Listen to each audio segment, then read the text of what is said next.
आज हम देख रहे हैं माइक्रोसॉफ्ट एक्सेल को। ठीक है, माइक्रोसॉफ्ट एक्सेल पार्ट है माइक्रोसॉफ्ट ऑफिस का। और इसमें मोस्टली हम कैलकुलेशन रिलेटेड जो काम है वो करते हैं, चार्ट्स वगैरह बनाए, कैलकुलेशंस की। फिर हमारे पास डाटा है, उसका कुछ एनालिसिस वगैरह हमने किया। ठीक है, इसके हमने कुछ देखे हैं कि ये हमारे पास कुछ टेम्पलेट्स पहले से बने हुए होते हैं। तो इन टेम्पलेट्स को ओपन करके हम ये अंदाज़ा लगा सकते हैं कि हमारे पास किस तरह का टूल अवेलेबल है और हम इससे किस तरह का काम ले सकते हैं। लेकिन जैसे लोन अमोर्टाइजेशन स्केड्यूल है, इसमें कोई इंसान अगर उसने कोई बैंक से लोन वगैरह लिया है तो उसकी टोटल इंस्टॉलमेंट्स वगैरह वो यहाँ पे मैनेज हो जाती हैं। कितनी इंस्टॉलमेंट्स बनेगी, उसका इंटरेस्ट रेट क्या है। तो इसी तरह ये देखें, फैमिली बजट प्लानर है। और ये गेम भी बनाई हुई है, कोई कैलेंडर्स हैं। और यहाँ पे कॉलेज एक्सपेंस एस्टिमेटर कुछ इस तरह से है। टू डू लिस्ट है। इसमें से अगर हम किसी को ओपन करके देखें तो उससे हमें आइडिया हो जाएगा कि किस तरह का काम है। ठीक है, ये देखें, ये कॉलेज एक्सपेंस एस्टिमेटर वगैरह लगाया हुआ है। तो उसमें ये सारे एक्सपेंडिचर्स हैं। कार पेमेंट है, फूड गैस एंटरटेनमेंट, और ये सारा इस तरह से लॉन्ड्री शॉन्ड्री ये सारी। तो ये अभी उसकी अमाउंट्स लिखी हुई हैं। और एट दी एंड जब ये हो जाता है तो यहाँ पे हमारे पास इसका टोटल आ जाता है। ठीक है, तो ये इस तरह की चीज़ें जो है वो हम माइक्रोसॉफ्ट एक्सेल में परफॉर्म करते हैं। एक आध सिर्फ हम और देख लेते हैं। लाइक जैसे ये क्लास अटेंडेंस लिस्ट है। ठीक है,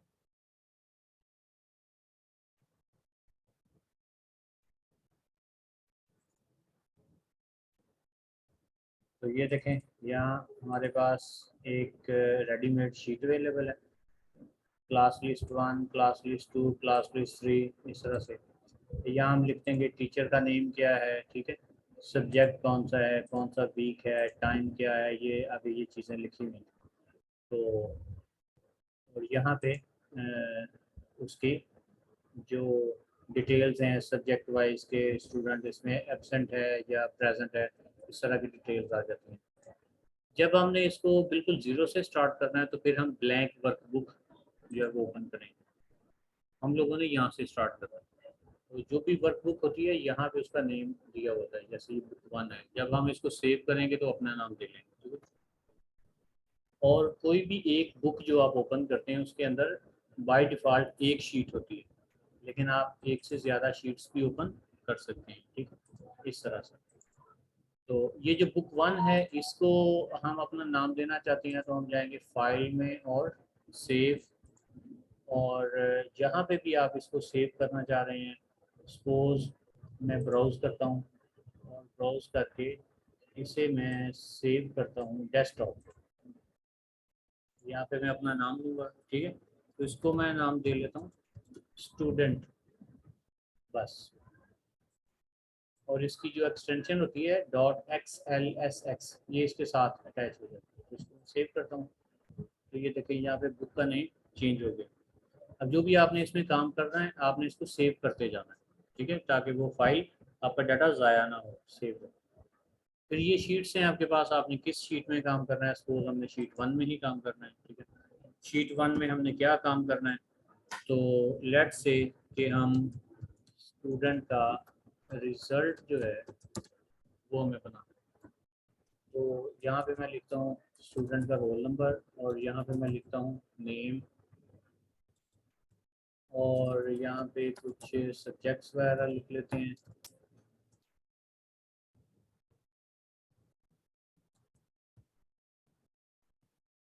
ठीक है, और बाद में हम इनका टोटल वगैरह भी लगा लेंगे, और टोटल वगैरह के साथ हम इनकी एवरेज वगैरह भी निकाल लेंगे।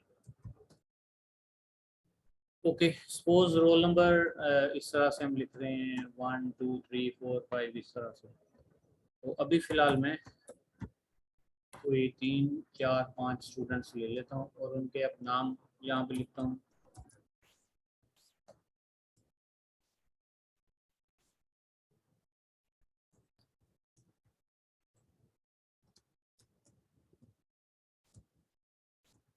ये मैंने ऐसे कोई नाम लिखा, ठीक है।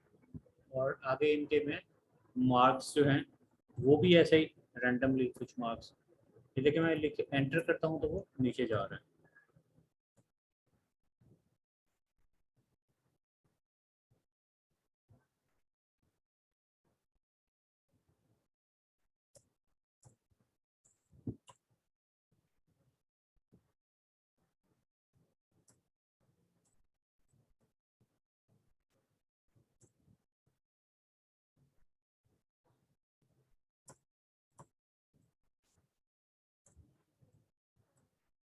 ठीक है, ये कुछ मार्क्स मैंने लिख दिए। अब यहाँ पे ये देखें ये हाइड हो गया है। क्यों हाइड हो गया? क्योंकि इसके जो नेक्स्ट जो सेल है उसमें वैल्यू लिखी हुई है। तो हम ऐसे कॉलम्स की यहाँ से पकड़ के विड्थ इंक्रीज कर सकते हैं यहाँ से, तो वो रीअपीयर हो जाता है। अच्छा, ये मैंने कुछ इनिशियल डाटा लिखा है और अब हम थोड़ा सा इसकी फॉर्मेटिंग एक्चुअली हमने डिस्कस करनी है। फॉर्मेटिंग से क्या मुराद है? एक तो जैसे ये जो हमने लिखा है, सपोज हमने ये देखा था कि ये कॉलम है और इस कॉलम का क्या नेम है, के। और ऐसे ही ये जो कॉलम है इसका नेम है एन, इसका ए। और ये जो रो नंबर है ये 10 है, ठीक है। और ऐसे ही ये रो नंबर 3 है। तो ये सेल है, ये इस सेल की क्या लोकेशन है, ये के कॉलम और 11। तो इस सेल की लोकेशन है K11 और इस सेल का नेम भी K11 है, ठीक है। ये यहाँ पे भी लिखा होता है नेम बॉक्स में। आप किसी भी सेल में क्लिक करते हैं तो वो 6, तो ये उसकी लोकेशन है, ठीक है।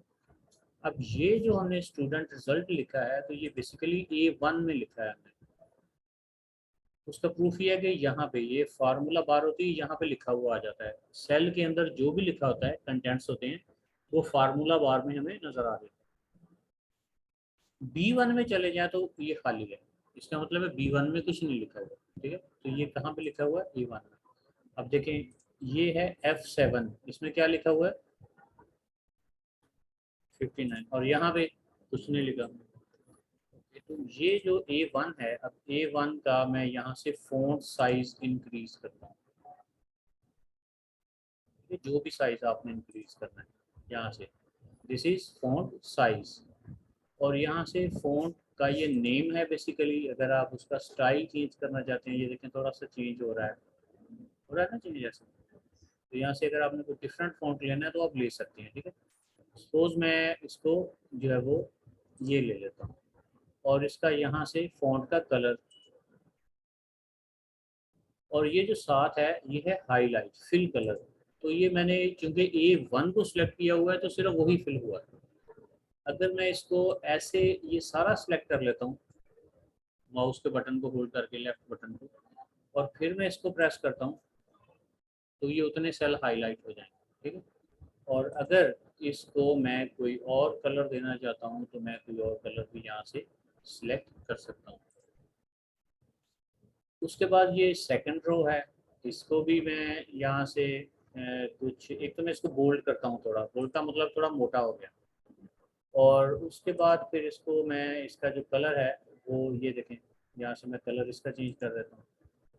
और इसका जो थोड़ा सा सेल का जो कलर है उसको हल्का सा कोई कलर दे देता हूँ। ये फॉर्मेटिंग हो रही है बेसिकली, ठीक है, ताकि हम जो चीज़ बना रहे हैं वो देखने में खूबसूरत भी लगे। जो भी काम कर रहे हैं साथ में आपने उसको सेव करते रहना। ये सही सेव यहाँ से कर लिया, यहाँ पे नहीं है तो फाइल और सेव, या कीबोर्ड से कंट्रोल S, कीबोर्ड से कंट्रोल S, ये शॉर्टकट है। अच्छा, अब ये रोल नंबर जो है ये देखें, ये जो रोल नंबर है ये इस सेल के बिल्कुल राइट साइड पे लगे हुए हैं। मैं कहता हूँ ये सेंटर में आ जाए। तो यहाँ हमारे पास ये अलाइनमेंट की टैब है, ये देखें ये लेफ्ट राइट सेंटर, तो ये मैंने सेंटर में कर दिया। उसके बाद ये जो नंबर्स हैं इनको भी मैं यहाँ से सेंटर कर देता हूँ, ध्यान रखें। अच्छा, मैं ये देखना चाहता हूँ कि ये जब प्रिंट होंगे तो कैसे नज़र आएंगे। उसके लिए मैं जाऊँगा फाइल में और प्रिंट में, तो ये मुझे प्रिंट प्रीव्यू दिखा रहा है, तो मुझे पेज पे ये ऐसे नजर आएगा।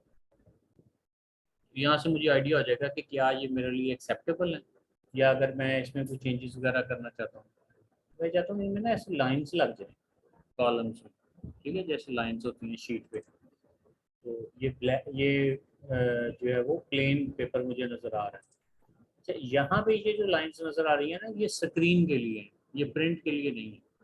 और जब एक दफ़ा मैंने प्रिंट प्रीव्यू देखा है अभी, तो ये देखें यहाँ पे एक ये लाइंस लग रही है, इसका मतलब है कि यहाँ पे पेज आपका एंड हो रहा है। अगर मैं यहाँ पे कोई और लिखूंगा तो वो अगले पेज पे आए। समझ रहे हैं ना इस बात को? अच्छा, अब मैं लाइंस लगाने के लिए जितना मेरे पास डाटा है, मैं इसको सारे को कर लेता हूँ सिलेक्ट, और उसके बाद मैं जाऊँगा, यहाँ पे आ जाएं आप, ये सेल स्टाइल्स में भी जा सकते हैं वैसे तो, और यहाँ पे आप कोई यहाँ से कोई स्टाइल इस तरह का चूज़ कर सकते हैं, तो वो आपको ये देखें, ये लाइंस वगैरह आपको इस तरह से भी नज़र आ जाती हैं। ठीक है, एक तो ये स्टाइल, ये जगह है सेल स्टाइल्स में। दूसरा, अगर आप फॉर्मेट एज टेबल करते हैं तो भी यहाँ पे आप जिस पे क्लिक करेंगे उस तरह का वो टेबल की लाइंस लग जाएंगी इस तरह। ये दूसरा तरीका है। मैं इसको अंडू कर रहा हूँ, अंडू कैसे करते हैं, कंट्रोल जी से, कंट्रोल जी, उससे अंडू करते हैं। या यहाँ पे ये भी अंडू का बटन है, दिस वन अंडू, ये रीडू, ये अंडू। अच्छा, फिर तीसरा तरीका है कि फॉर्मेट में जाएं, और फॉर्मेट में जाने के बाद फॉर्मेट सेल्स में जाएं। ठीक है, ये मैं फॉर्मेट सेल्स में चला गया, और फॉर्मेट सेल्स में जाने के बाद यहाँ पे हमारे पास हैं ये बॉर्डर, और यहाँ पे ये आउटलाइन बॉर्डर, और ये इनसाइड बॉर्डर। इससे क्या हुआ, वो सारे बॉर्डर्स दोबारा लग गए। ये मैं कैसे गया, फॉर्मेट और देन फॉर्मेट सेल्स और देन आउटलाइन और इनसाइड। तो इससे क्या हुआ, ये सारे बॉर्डर्स हमारे पास अपीयर हो गए। अब अगर मैं दोबारा से इसका प्रिंट प्रीव्यू देखता हूँ, तो ये देखें मुझे इस तरह से नज़र आ रहा है। अब ये काफ़ी बेहतर है। ठीक है, इस तरह से आपने इसकी फॉर्मेटिंग करनी। अच्छा, अब ये दो शीट्स मैंने बनाई थी, मुझे ये नहीं चाहिए, तो मैं इस शीट पे राइट क्लिक करूँगा और डिलीट कर, राइट क्लिक करूँगा और, अच्छा, ये जो शीट है इस पर भी राइट क्लिक करूँगा और इसको मैं क्या करूँगा, रीनेम। तो इसको मैं कह देता हूँ कि ये मेरी है जी क्लास 9 है ये।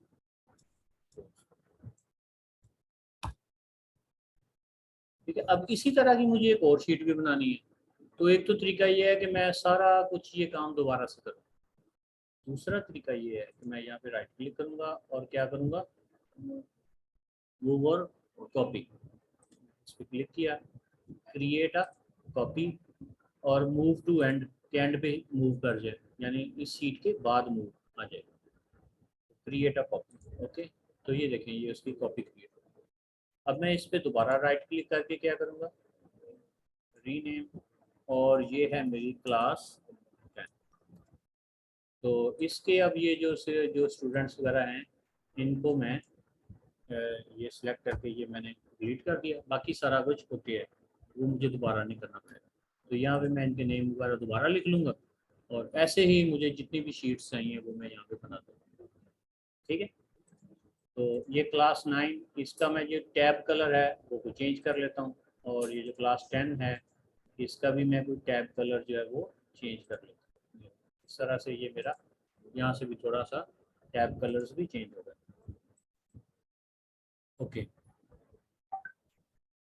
तो क्या देखा हमने आज, हमने एक वर्कबुक बनाई, उसको सेव किया, वर्कशीट बनाई, उसके बाद में रीनेम किया, उसकी कॉपी भी की, और यहाँ पे हमने स्टूडेंट रिजल्ट बनाया, उसका फ़ॉन्ट चेंज किया। ठीक है, और उसकी फॉर्मेटिंग वगैरह की कुछ, और फिर हमने ये जो सेल्स लिए, इन सेल्स की यहाँ से फॉर्मेटिंग में जाके, फॉर्मेट सेल्स में जाके इनको बॉर्डर लगाया, और फिर हमने इसका प्रिंट प्रीव्यू लेके देखा कि क्या ये हमें इसका जो प्रीव्यू है वो ठीक नज़र आ रहा है या नहीं नज़र आ रहा है।